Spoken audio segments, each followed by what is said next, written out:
Hello students, welcome back to my channel. যি সকল নতুনকৈ মোৰ চেনেললৈ আহিছা তোমালোকে চেনেলটো সাবস্ক্ৰাইব কৰি লবা so that মোৰ আপকামিং ভিডিঅ'জৰ নোটিফিকেশনছবোৰ লগালগ পাই যোৱা। আজিৰ ক্লাছটোত আমি প্লান্ট ইন্ট্ৰোডাকশ্যনৰ পাৰ্ট 4 টো ডিসকাস কৰিম য'ত আমি চাম merits and demerits of plant introduction. It is a very important topic from the examination point of view. So প্ৰথমতে আমি চাই লওঁ merits বা advantages of plant introduction. Okay, প্ৰথমটো কৈছে যে it provides entirely new crop plants to a place. Plant introductionৰ ফলত এটা জেগাত নতুন crop plants provide কৰা যায়.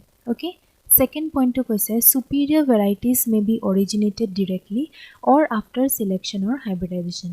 দ্বিতীয়তে কৈছে plant introductionৰ সহায়ত কিছুমান superior varieties বা উন্নত varitiesৰ কিছুমান plants introduce কৰা যায় originally নহয় বা হে introduce plants খিনিক selection বা hybridization কৰি পেলাই superior variety বনোৱা যায়. Okay, then see আমি third point to কি কৈছে germplasm collection, maintenance and protection of genetic variability are possible through the ways of introduction and exploration. Eta plant introduction aru exploration or followed hai germplasm collection, maintenance logote genetic variability protection bilak possible hobo pare. Okay, then let's see the next points. It is the most quick and economical method of crop improvement when introduced material can be used directly. Jodi introduce material to ami ekdom quickly introduce korar loge loge tak economically use koribo paro tar karone ekdom appropriate method ki hoise plant introduction.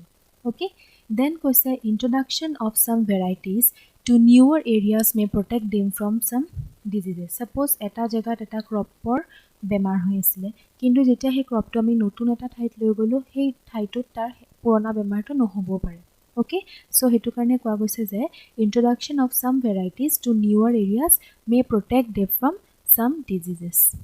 Okay, now let's see the demerits or disadvantages of plant introduction.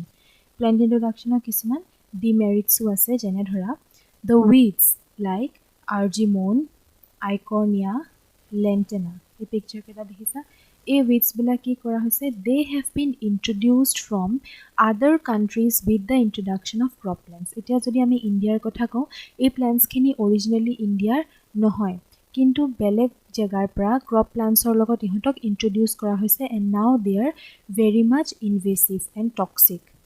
Yes, so this is one demerit. Let's see the second point.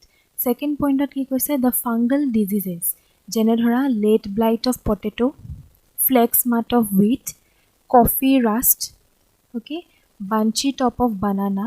Ebilak hoise kisuman fungal disease.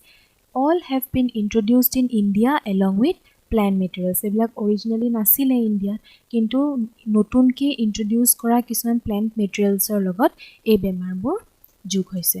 Okay, tar pisot ase swa many insect pests. Pest মানে কিছুমান insects যোনবিলাকে ক্ৰপবোৰ destroy কৰে. Okay, so তেনুকা ধৰণৰ insect paste যেনেকৈ ধৰা potato টিউবৰ moth, woolly aphis of apple, fluted scale of citrus এইবিলাকো কি কৰা হৈছে ইণ্ডিয়াত ইন্ট্ৰোডিউস কৰা হৈছিল along with plant introduction.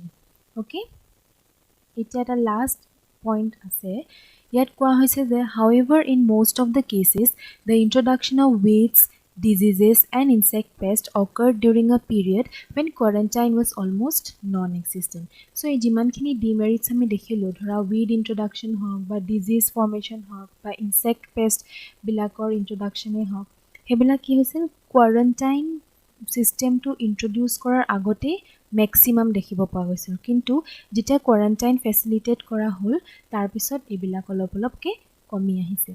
Okay students, so ajir class to amar ekhini asile merits and demerits of plant introduction. I hope tumaloke buji paisa.